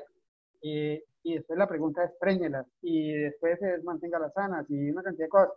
Entonces yo creo que realmente uno no necesita animales de tan altísimos potenciales de producción, porque esos animales más bien tienden es como a encartarlo a uno, hablando coloquialmente. Entonces, sí, tiene toda la razón. No hay que ser un brujo para saber que esos animales haga de cuenta que usted decidió comprar un Lamborghini para irse a visitar las fincas en las que trabaja. Con su trabajo de asesor, nunca va a pagar ese carro. Marcela Giraldo pregunta, ¿en qué porcentajes deben estar los costos de pradera, suplemento y medicamentos para ser rentables? Mm, alimentación en términos generales no debería superar el 60, máximo el 65% del total de costos de producción. Y lo que uno debería hacer es como la cuenta. Fíjense, por ejemplo, que si yo estoy manejando una dieta que tiene 12 megajulios y me cuesta 1.100 pesos, con esos 12 megajulios yo soy capaz de soportar como 2,5 litros de leche en producción. Entonces, fíjense ustedes que yo podría estar hablando, cuando digo de 2,5 litros de leche, a ver, hagamos la cuenta, 2,5 por 1.250 que me la están pagando, estoy hablando de 3.125 pesos de producción diaria de leche. Si eso lo logro hacer con 1.100 de suplemento, no tengo ningún problema. El tema es hacer esas cuentas y tratar de hacer más volumen, más volumen. Cuando el problema es cuando se empiezan a apretar los costos y cuando uno las comidas le empiezan a salir muy costosas y la leche no se la pagan muy bien. Entonces, por ejemplo, si yo estoy muy lejos, no puedo preparar mi propio suplemento con unas materias primas, me toca comprar un concentrado comercial costoso y los fletes me encarecen la llevada de ese suplemento y por los fletes me castigan el precio de mi leche, seguramente las cuentas van a ser bien diferentes. Entonces, con eso hay que tener cuidado. Pero en términos generales, no deben ir más allá del 60% del total de costos en alimentación. La plata que uno le ponga en forrajes se multiplica porque básicamente los fertilizantes y los correctivos para las praderas, que si bien es cierto, por decir algo que a nosotros con materia orgánica acá en Santander, por decir algo con pollinaza, nos puede estar costando 600.000 pesos abonar una hectárea para un año, también es cierto que lo que yo voy a sacar son 150 toneladas de forraje. Entonces, 150 toneladas de forraje para absorber 600.000 pesos es un costo muy bajo por kilo de forraje. Entonces, una de las cosas en las que uno debería concentrarse es en mirar cómo produce más y mejor forraje. Richard Humberto pregunta, ¿qué otros indicadores económicos se deben considerar aparte de la rentabilidad y utilidad neta? Bueno, es importantísimo. Yo creo que una de las cosas más importantes es tratar de establecer, así como les mostré en esa tabla, el costo de producción por litro de leche. Porque nosotros normalmente nos queda más que la leche nos la pagan muy barata, es que no sé qué, es que tal cosa, pero si ni siquiera sabemos cuánto nos cuesta, pues es difícil saber realmente en cuánto lo deberíamos vender. Y fíjense que si uno lo produce a 700 o incluso a 800 pesos, tengo noticias de que incluso en algunas de las cuencas lecheras donde manejan costos más altos, el litro del costo de producción puede llegar a 800 pesos o 900 pesos, pero si usted maneja una calidad y unos precios de sólidos que le producen o se lo pagan a 1.300, 1.400 pesos el litro, pues funciona, no tiene ningún problema. Entonces, el costo de producción individual es muy importante. El porcentaje que representa cada uno de los costos dentro del costo por litro es clave. Y pues por lo demás, obviamente digamos, las cositas normales que se manejan, los márgenes brutos, los márgenes netos para el grupo de animales y los temas de manejo de la inversión, ¿no? El valor presente neto y la tasa interna de retorno son claves cuando uno se quiere meter con maquinaria, equipo de infraestructura costosa. Listo, doctor, gracias. Roosevelt Rojas pregunta, ¿los suplementos minerales los brindan en potreros o solo en establo? Bueno, ese es un tema que es como complicado, pero yo le voy a decir lo que yo hago y le voy a dar mi razón. Cada cual, o sea, hay muchas cosas, lo que yo les digo acá son mis ideas y en algunas cosas eh, puedo ser tajante, en otras no, pues la verdad, mm, digamos que los minerales, la sal mineralizada, algunas escuelas lo que llegan y hacen es calcular exactamente la cantidad de sal o de molibdeno o de cobre que se debe comer una vaca o algo como eso, y hacen la medida y se la echan incluso en el suplemento durante el ordeño o algo como eso. Nosotros y mi escuela lo que hacemos es ponerles la sal mineralizada permanentemente y a voluntad. Mm, y básicamente porque tengo claro que en algunos días más calurosos los animales tienen más problemas de deshidratación y así como necesitan más agua, también necesitan más minerales. Las sales, mientras uno no las saborice con melaza o con algo como eso, los animales nunca van a consumir más de lo que realmente necesitan. Y si uno se pone a pensarlo como en términos de lo que le sucede a uno, eh, por ejemplo, cuando a uno, sí o no, Juan Martín, cuando uno lo invita a la suegra a comer pescado salado el Viernes Santo, pues el resto de la tarde usted lo que hace es tomar y tomar y tomar y tomar agua porque ingirió exceso de minerales y necesita eliminarlos. Pero básicamente los animales no hacen eso por gusto. Entonces, personalmente lo que hago es, hacemos los bromatológicos, hoy en día cualquier planta de sales, digamos, medianamente sensata, hace todos los análisis foliares, le cuadra uno de esos, les ayudan, y por eso yo con los minerales casi no me mato la cabeza, obviamente porque uno es capaz de calcularlos, y por ejemplo en software ganadero, donde están los requerimientos de los animales, aparecen los requerimientos de minerales, y uno puede tener una idea de más o menos qué tanto va a hacer. A uno siempre le hablan mucho de los requerimientos de fósforo y el tema de fósforo. El fósforo tal vez es más importante o se requiere en mayor cantidad o en mayor proporción para las vacas de cría que para las vacas de leche. Las vacas de leche tienen más problemas de calcio que con el mismo fósforo. Entonces, por eso uno utiliza sales mineralizadas muy fuertes en calcio y que de pronto no tienen tanto fósforo para las vacas de leche. Pero básicamente lo que yo pienso y lo que nosotros hacemos es permanente y a voluntad, tanto los minerales como el agua. Eh, siempre el animal los debe tener disponibles, es mi opinión. Carlos nos pregunta, vacas F1 Gir por Ayrshire de picos de producción entre 25 y 30 litros en trópico bajo, promedio de lactancia de 17.5 litros, ¿hasta cuántos kilos de concentrado comercial se les debe suministrar en los picos de producción? Bueno, depende mucho, digamos, o sea, esas cifras que usted menciona son bien interesantes y para algunas personas dirán, eso están exagerando o es algo como eso, No, es verdad. pero es verdad e Es incluso verdad. en alguna Infortambo Andina y en mi sitio web está publicado algún artículo e incluso no necesitan ni que sean KIR, porque nosotros con Con cruces Brahma, sí. con Brahman lo tenemos con esos resultados y hemos tenido unas vacas espectaculares con picos de 30 litros y ese cuento. Realmente depende de qué esté uno manejando.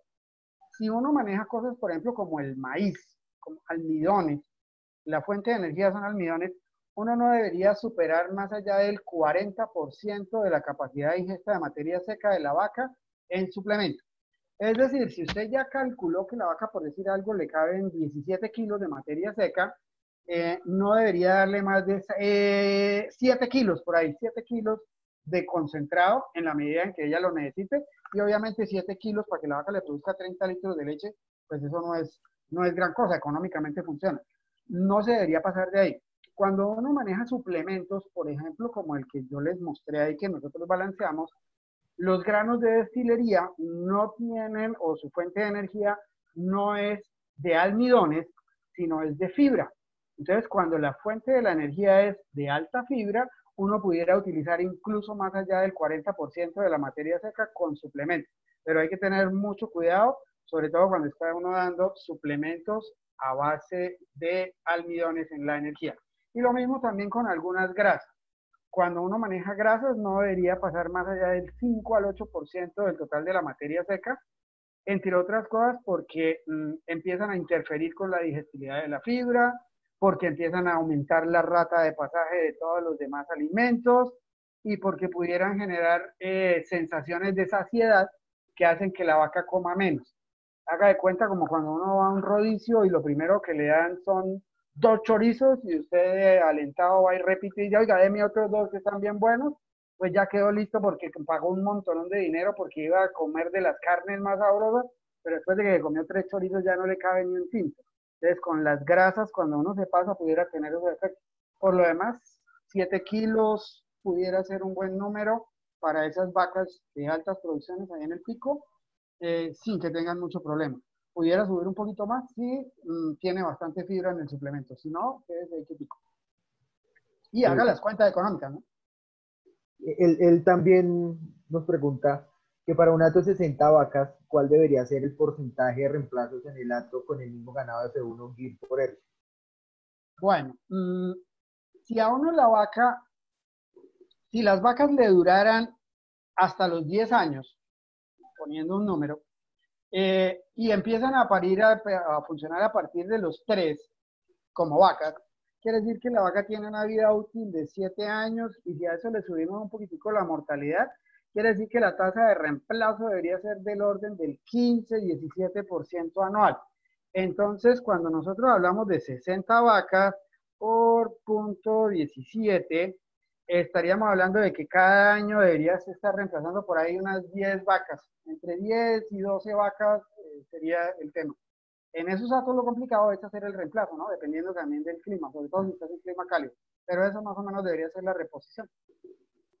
Y también preguntan el señor Pablo Emilio Peña. El señor Pablo Emilio Peña es de los pocos productores o creadores de berrizal en Centroamérica. Él está en Honduras.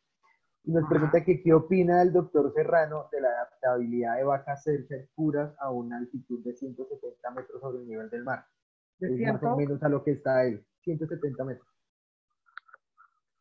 Es demasiado cálido y pues puede que las haga funcionar, pero le va a costar muchísimo trabajo. Para esa altura sobre el nivel del mar, las F1 funcionan muy, muy, muy bien. El problema de las F1 es con qué servir esas F1. Pero yo creo que receptoras y F1. Nosotros, o yo he aprendido y hemos empezado a trabajar con eso ya hace mucho rato. Hay unos hatos de cría donde tienen unas vacadas cebú, brahman, algo como eso, y sobre esas se trabaja produciendo F1s para vender. Ellos tienen su hato de cría y producen F1s para vender. Y yo que me dedico a ordeñar, pues lo que hago es comprar F1s y las F1 las preño con cualquier cosa. Normalmente de tipo cebuino, un novillo, el novillo más pintoso que había en un lote de ceba, lo dejé para preñarlas porque lo único que necesitaba era que ellas se preñaran y parieran, no más, las crías no me interesan para gran cosa. Y más bien mirar a ver si tiene uno la posibilidad de uno mismo en un ático más pequeño de cría, hacer las F1 o mirar con quién las puede conseguir ahí. Es mucho más fácil. porque o si tiene una finca suficientemente grande puede hacer las dos cosas. En fincas pequeñas es muy complicado. De trópico y con cruces hacer reemplazo a uno es una locura. Pero F1 me parece que eso es lo ideal. Eso es. Doctor, preguntan, ¿qué es mejor? ¿Confinamiento que pastoreo en trópico bajo, buenas aguas y facilidad de riego? El confinamiento funciona, pero como semiconfinamiento, porque le ayuda a uno a favorecer a algunos animales de, digamos, un componente europeo alto, sobre todo en las horas de mayor luminosidad. Pero absolutamente nada, nada, nada, nada, nada, nada es más barato que un buen pasto de pastoreo que los mismos animales lo cosechen. Entonces, cuando nosotros hablamos de eficiencia económica por rentabilidad, pastoreo. El pasto de corte y esto mecanizado y en cierto volumen nos pudiera funcionar y las vacas son capaces de pagarlo, entre otras cosas porque en los hatos de alta producción es más la leche que se produce con suplemento que la que se produce con pasto. Pero digamos, en climas medios y cálidos, me gusta mucho más el pastoreo y máximo llegar al semiconfinamiento. De esos hatos encerrados por completo, y el freestall y el tie-stall, la verdad no me parece, entre otras cosas, por temas también de bienestar animal. Y los costos son altos, altos, altos. Sí. Doctor, preguntan que para el trópico sería más barato fertilizar praderas o suplementar. O sea, me imagino que tener buenas praderas que tener que dar concentrados o algo así. Es lo que pregunta don Roosevelt Rojas. Básicamente es mucho más barato fertilizar las praderas. Lo que pasa es que por más praderas buenas que usted tenga, fíjese que cuando hicimos la cuenta del tamaño de las vacas y de lo que pueden producir con una buena pradera tipo estrella o algo como casi que el mismo quicuyo, que es muy parecido a la estrella, lo que usted debería tratar es de tener unas praderas muy bien fertilizaditas y no tratar de encartarse con vacas de más de 14 o 15 litros de producción promedio, porque a esas sí ya le tocaría suplementarlas.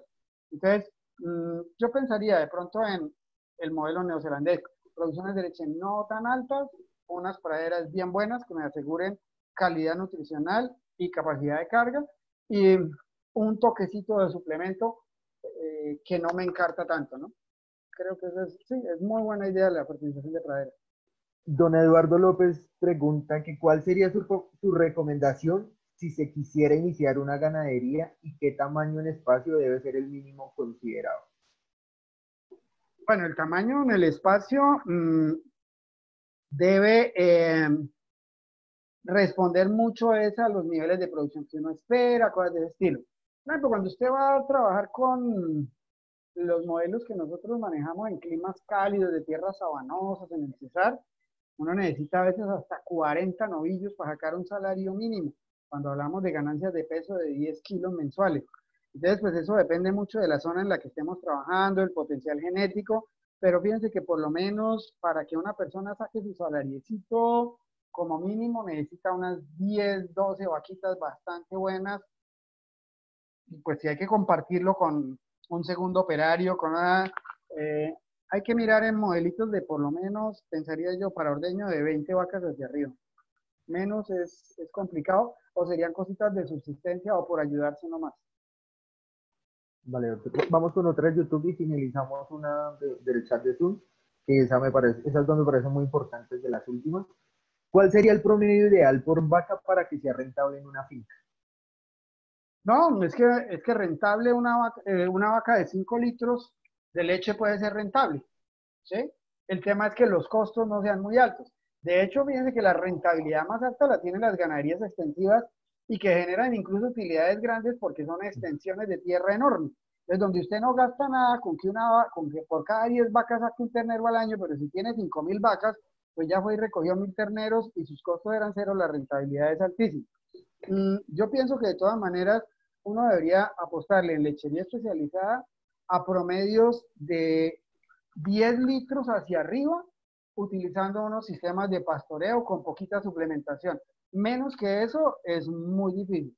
Las cifras muestran que, por ejemplo, incluso nosotros hablamos mucha paja y mucho cuento y hablamos de la vaca de 20 litros y la de 40 litros y todo ese rollo, pero las cifras en Colombia son bastante bajitas, incluso para las cuencas lecheras, no me aparto. Hay fincas donde promedian y digamos que yo personalmente, en las fincas en las que trabajo y los que manejan las lecherías me podrán decir si estoy mintiendo.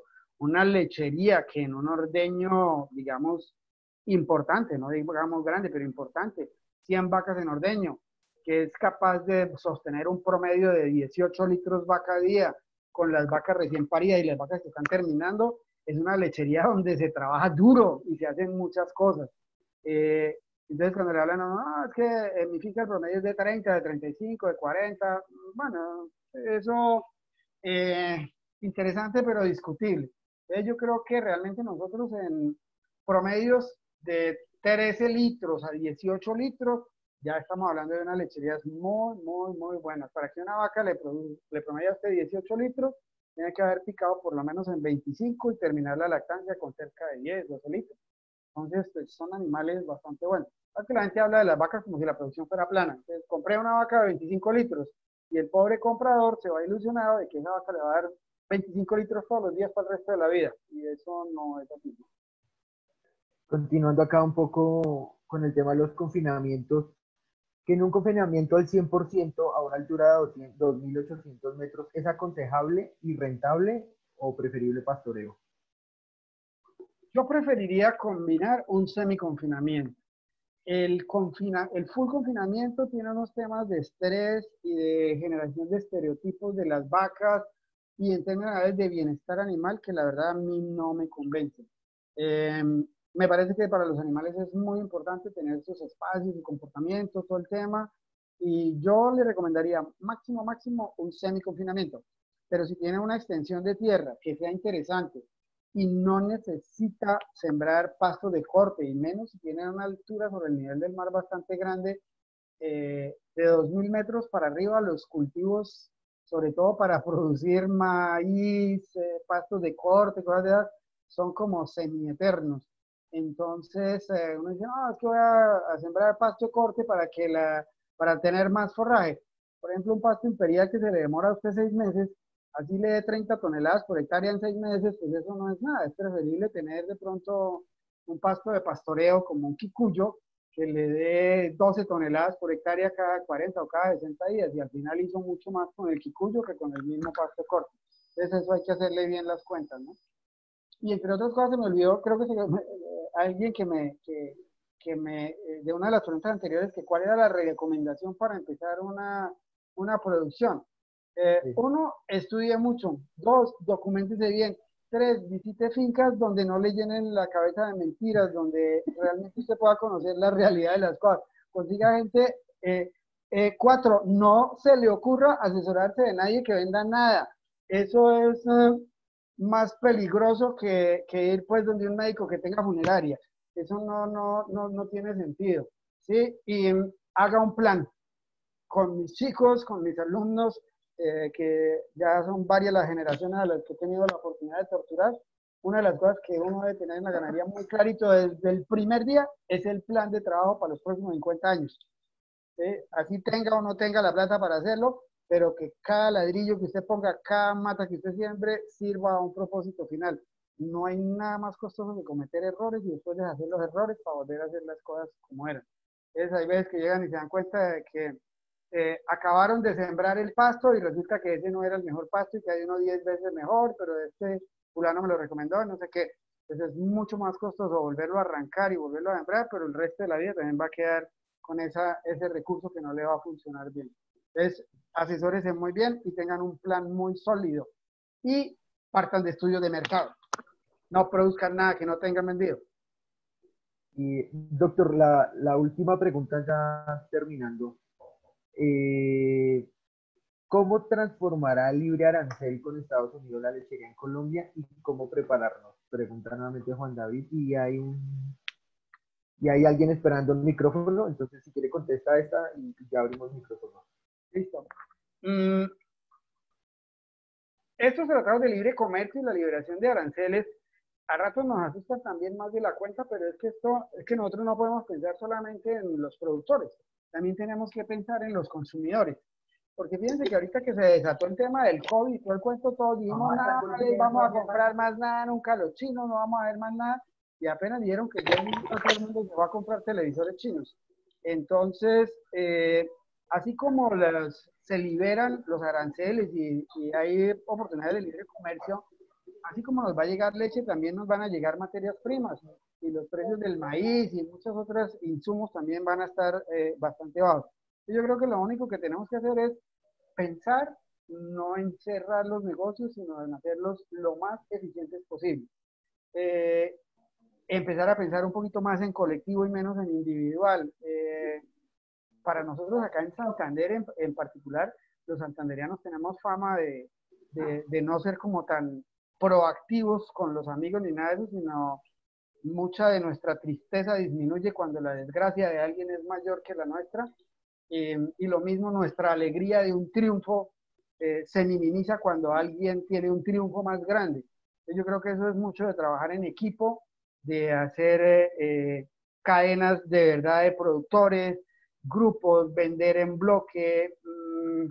Y yo creo que con eso nosotros nos podemos defender. Lo que hay que tratar es de ser más eficientes.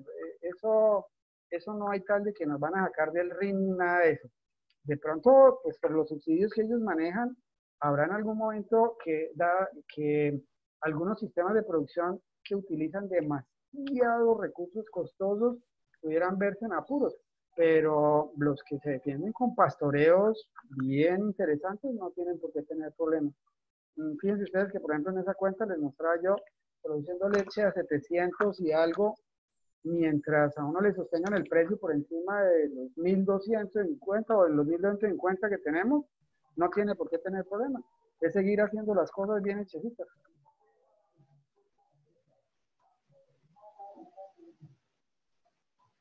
Gracias, doctor. Y la persona que estaba indicándome puede nuevamente para abrir el micrófono, por favor. Que no vaya a ser alguno que le deba plata para cobrarme en público. No sé. No creo. No, ya no. Se fue. Se fue, creo que la persona. No sé si escribió en el chat.